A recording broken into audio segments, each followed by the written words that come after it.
Hello, this is the 6-month follow-up to the first video blog I did on tinnitus. I was asked to do a follow-up to it, so it's been about 6 months since my last video. And I wanted to go ahead and give an update for some of the people out there. This will probably be my last video, unless I feel like there's anything important I need to tell people.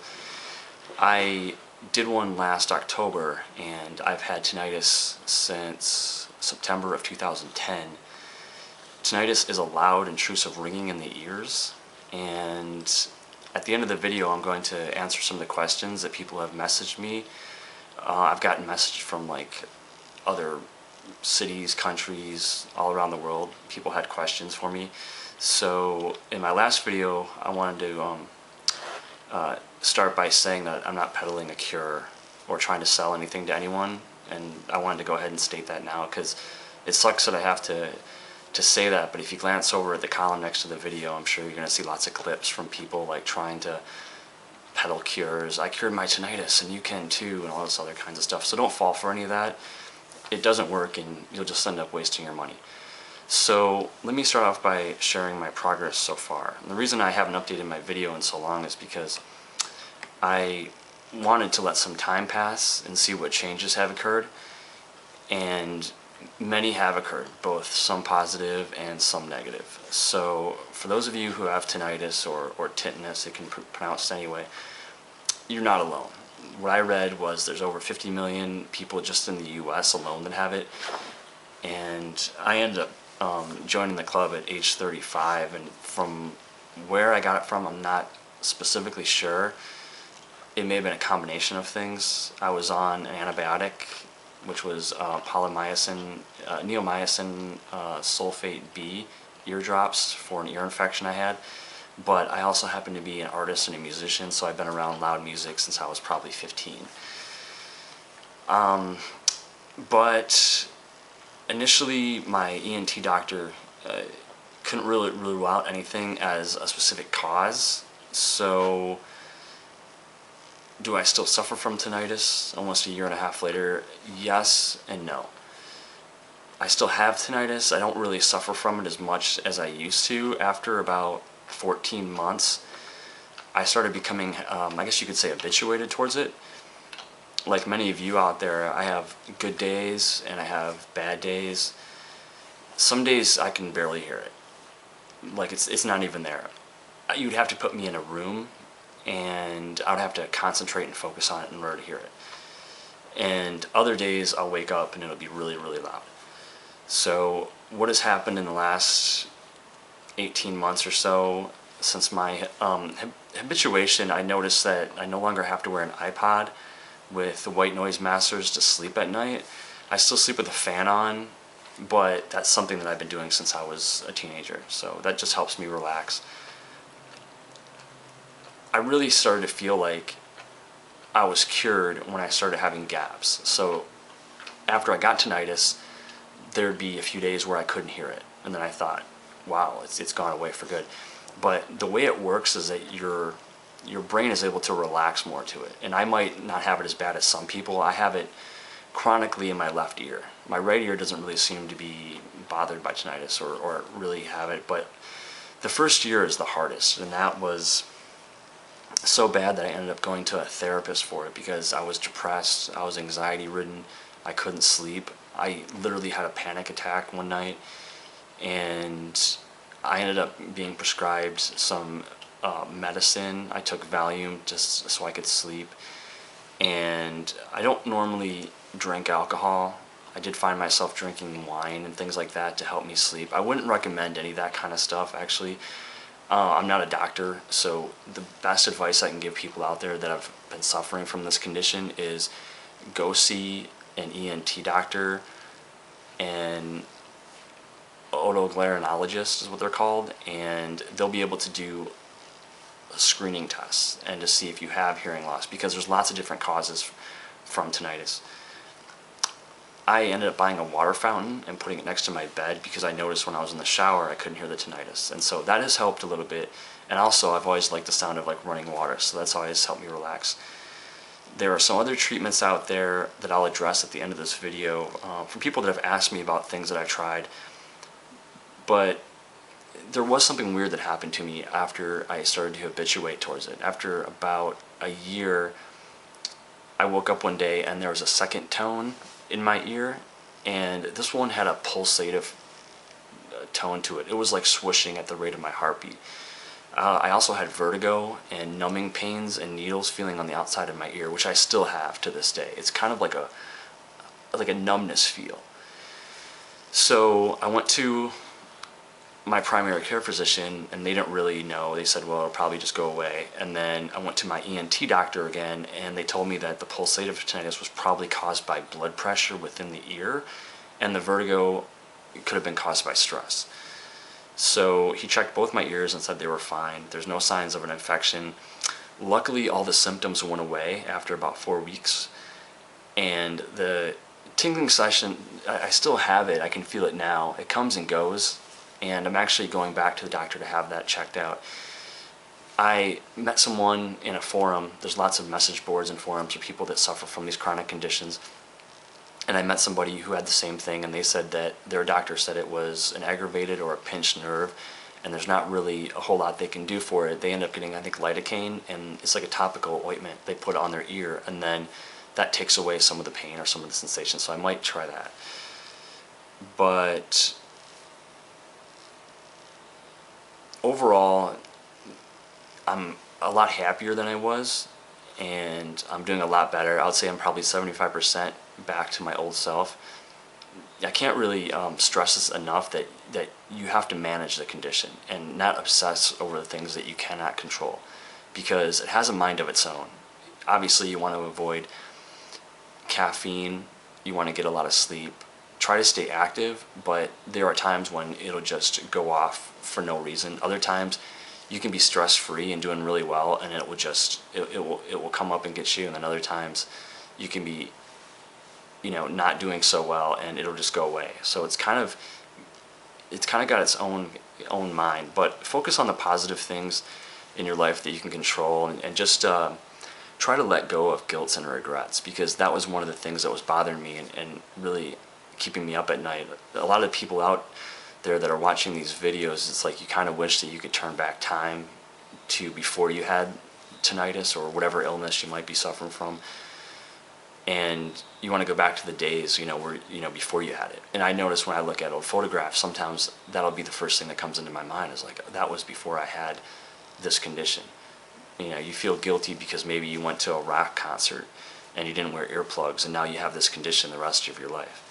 And you feel like you've been cursed, like maybe you're being punished or something like that. But we all have regrets, and you're not alone. Trust me, it sucks and it's no fun, but when you think about it, there's so many other worse conditions out there that people have, and they're really making some really good progress trying to figure out what causes it and how to treat it.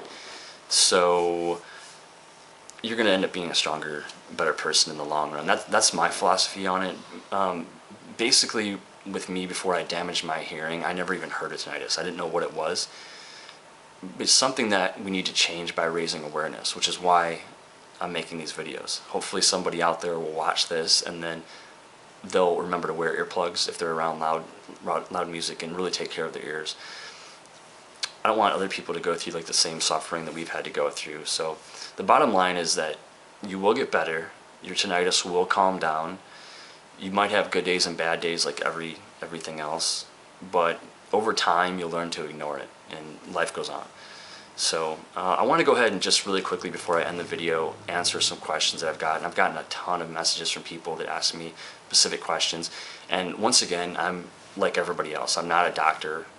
I have a degree in history from the University of California, San Diego. That's, where my emphasis is. So the only knowledge that I've gained is just spending hours and hours reading and doing research on it. So I can kind of give you my insight and my experience, but you really, for people out there that might have tinnitus, you really need to go and get checked out and have it evaluated by a medical professional. So the first question I wanted to address: what changes has having tinnitus caused me to make in my life? Well, having tinnitus hasn't really caused me personally to make any major changes in my lifestyle, because I've always been a pretty healthy person.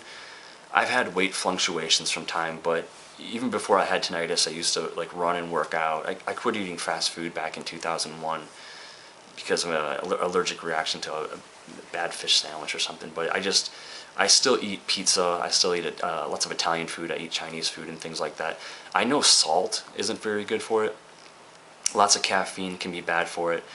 I used to lift weights a long time ago, and I noticed that for some reason the tinnitus will flare up, maybe because of the muscle contractions. But I try to mostly do like bike riding and things like that now, lots of cardio. This will probably end up helping your tinnitus overall, because as your body functions better, it tends to just affect everything. You'll sleep better, your stress level will go down. I was never like a really heavy drinker. There was a time when I was indulging a little bit, but that was never really an issue with me. I don't really do drugs or anything. I did develop a condition called hyperacusis, which is a fear of loud sounds. This lasted about 8 months after I was initially diagnosed with tinnitus, and I live in Southern California, so there's lots of noisy buses and lots of cars and lots of people. So it used to make me cringe, especially if I heard like brakes screeching or something like that. And I would just like clench and everything, but it never got bad enough where I couldn't leave my house or go outside. That got better. That actually went away. That was one of the things I can say I was cured of. I never liked those kind of sounds anyway, but I no longer have to, hold my ears for it. I no longer listen to iPods really super loud. I still listen to music. I love music. I'm a musician myself, and I play guitar, and I write music and things like that. So that's always going to be a part of my life. But if I go to a concert, I always make sure that I wear foam earplugs, and I need to emphasize that enough. Prevention is the best cure. So it might be too late for someone like me, but someone out there that's watching this that doesn't have tinnitus yet, you definitely need to protect your hearing. And the next question, what ear is my tinnitus in, and do I have hearing loss? The tinnitus is in my left ear, and I do have hearing loss, and I can actually show the audiogram if you can maybe read it. This was the first one I had, which is just kind of a chart that goes across, and it's basically saying that there's a little bit of a hearing loss in my left ear, and this was from 2008. And then after I had really noticed the tinnitus, I had an ENT have an audiologist print out an audiogram for me. This was in October of 2010, and this is my left ear, and this is the normal threshold here. I don't know if you can't see this, maybe I'll re-upload it. And then if you see when it gets down to 4,000 kilohertz, it drops down to about 50 decibels. That is moderate to severe hearing loss, and then it goes back up. So this is really a symptom of somebody who's been exposed to loud noise, which is why my ENT said, I don't know if it was the ear infection or the cold, or just, I think it was maybe exposure to loud music, and sometimes it happens over the course of years. It doesn't have to be just acute. This is my latest one that I had this year, and really has gotten maybe a little worse. It's down to 55 decibels, which is moderate to severe hearing loss. My right ear, as you can see, is normal. This is the thick line right there, which is the threshold. But you really, really need to get one of these if you have hearing loss. Some people have tinnitus and have no hearing loss, and some people it's just the opposite. You can be deaf and not have tinnitus. You can have tinnitus. Somebody messaged me and said that they were rear-ended in a car accident, and their hearing is fine, but they have tinnitus. They had whiplash from it. So I think maybe the nerves going from the cochlea into the brain, the auditory cortex, could have been damaged in their case. I think that if you have conductive hearing loss, they can actually, from what I've read, they can cure your tinnitus by looking at what frequencies are missing. Sometimes if it's objective, which means that they can hear it, you're not the only one that can hear it, then sometimes it can be, maybe there's a bone misaligned, or fluid, or things like that. Some people have diseases like Meniere's, which that'll usually have a lower frequency hearing loss, because the fluids that burst into the channel, they hit the other end of the cochlea first that contains the hair cells that are responsible for the low frequency hearing. So something as small as having wax in the ear can cause tinnitus, but these are things that you really need to get checked out because you might be suffering from this, and they can cure it and they can fix it. I have sensorial neural damage, which means that the little microscopic hairs inside of my cochlea, the cochlea is a little, cochlea is Greek for snail, I believe. And so it's this little, looks like a conch shell, like a snail shell, and it's got these little microscopic hairs. So I think they're called sensory inhibitor cells. And when they die or they're damaged, they can't get them back. So that's really why it's so hard to treat. One more question. Can I make my tinnitus louder by moving my jaw?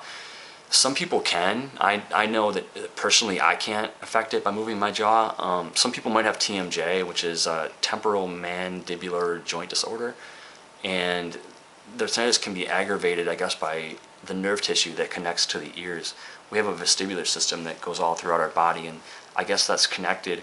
A dentist or a physician can look at that, and they can say, maybe you need a mouthpiece. Some people grind their teeth at night, and that can aggravate it. But I've never noticed my tinnitus having an effect on my jaw. Maybe if I clenched it really hard, it would go up. The last question, will I ever be completely cured of tinnitus, or what can I do to make it go away? Okay, so I saved this question for last because I've been asked this a lot of times, and this is really kind of like the magic golden question. So I've written about my story to other message boards and forums online, and I've been asked this, and I've seen other people debate this before. And once again, I want to say that I'm not a doctor, but most of the knowledge that I've looked at, which is free to anyone, you can go online, you can read it, you can go to your local library, you can take a class at a community college on these kind of things. Just go online, do research. Don't buy anything unless you really look at it first, because there's a ton of charlatans out there with nutrition guides and supplements and lots of snake oil. It doesn't really do anything. So that being said, as far as curing tinnitus, yes, there will be a cure for tinnitus.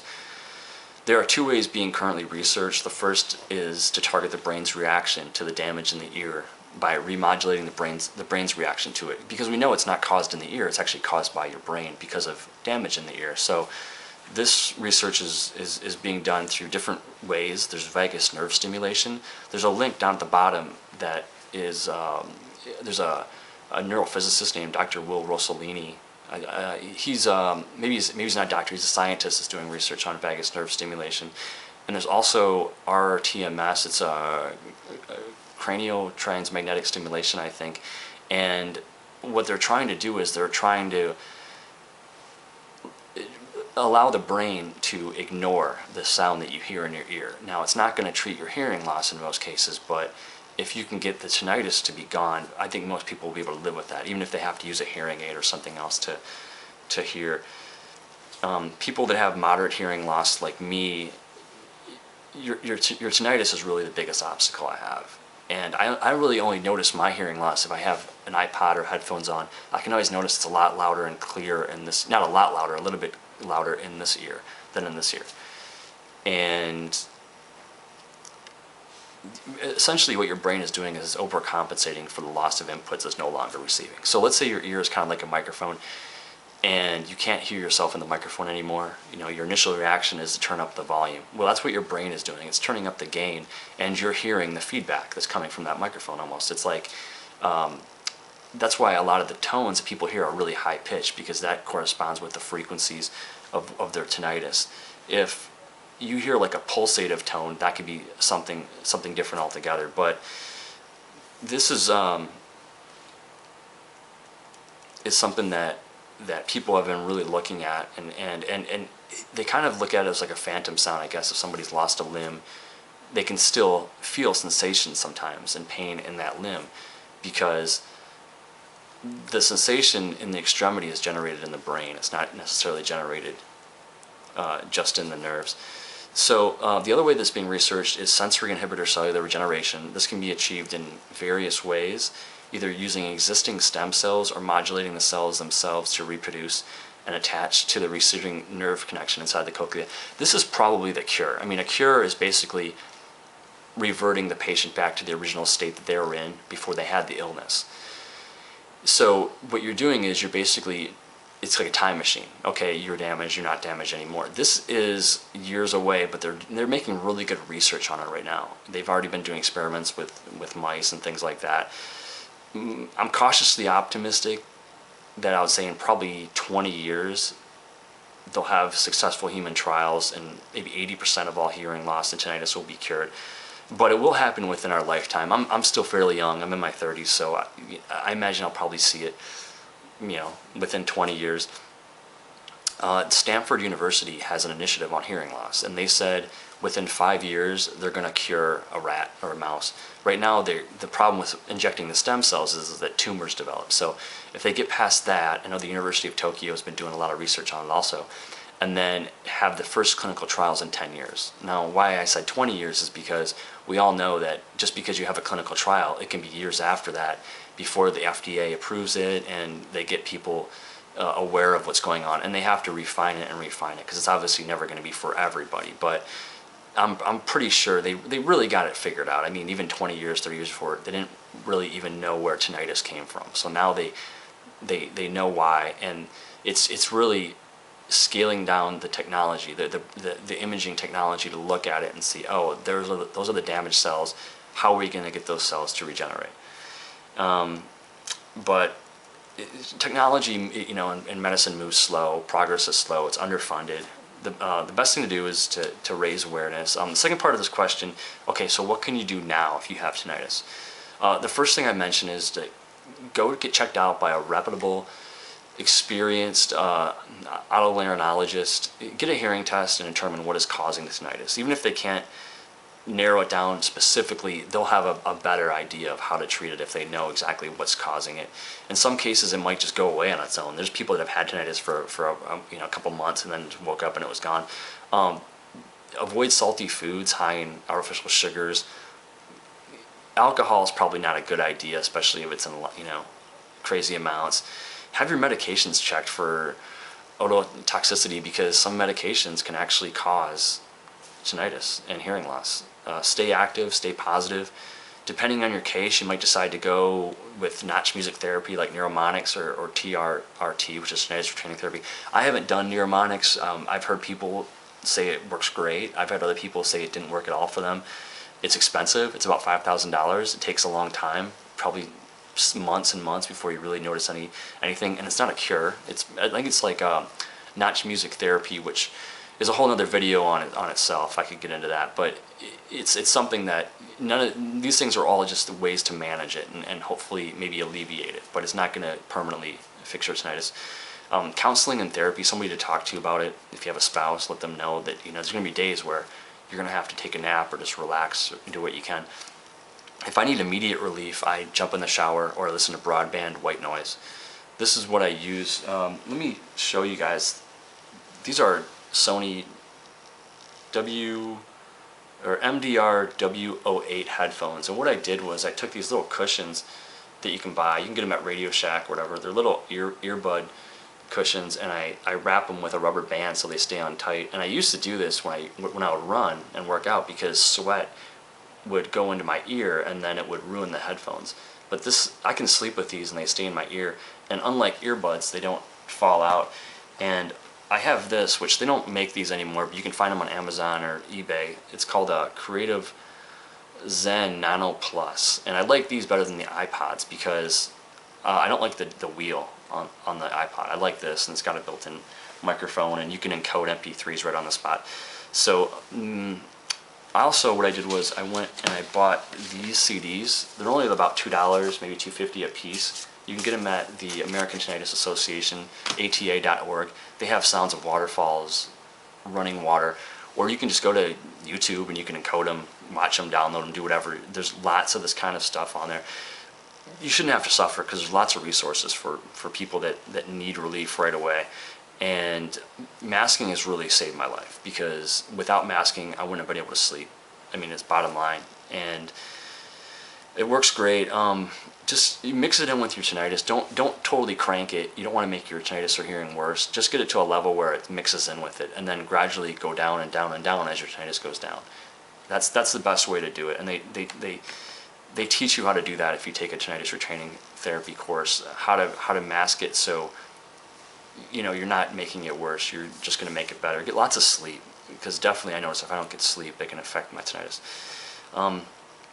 This is something I wasn't going to address, but I've had people ask me about this. As far as like antidepressants and medications and benzodiazepines, things like that, I can't really make any recommendations. That's something for your doctor. I personally have been on a couple of those. I've tried Remeron and Lexapro. They made me sick and headaches, and I just felt out of touch with reality and things like that. So they weren't for me, and I don't suffer from any depression or anything like that. So for me, it was just, okay, maybe this will be something that can kind of let me forget about what's going on with my tinnitus. But it's really not a long-term solution, and there's lots of side effects. As far as Xanax and Valium goes, I was already familiar with those kind of medications because I have a fear of flying, and I've had to fly a lot. So I've got a wife from Taiwan, and I've had to make long trips across the Pacific Ocean. So I know how those things make me feel, and even those you have to be really, really cautious for. You shouldn't take them any longer than a week or two, to be honest. But that's something for a doctor to really evaluate, determine if that's the right route. But even then, that's just a small temporary solution. And then as far as supplements like ginkgo biloba, I didn't really notice a difference. As far as like acupuncture, meditation, and those kinds of things, I'm not saying they don't work. You can try them. I haven't tried them. I personally feel there's no substitute for science and things that are proven with clinical trials and things like that. But if they work, then definitely, I'm sure there's people out there that have been helped by those things. So you can give it a shot, even if it's a last resort. I have some great links down below, so make sure you check out those links, and those will help you. And good luck. If anyone has any questions or comments, just leave a note below. Thanks.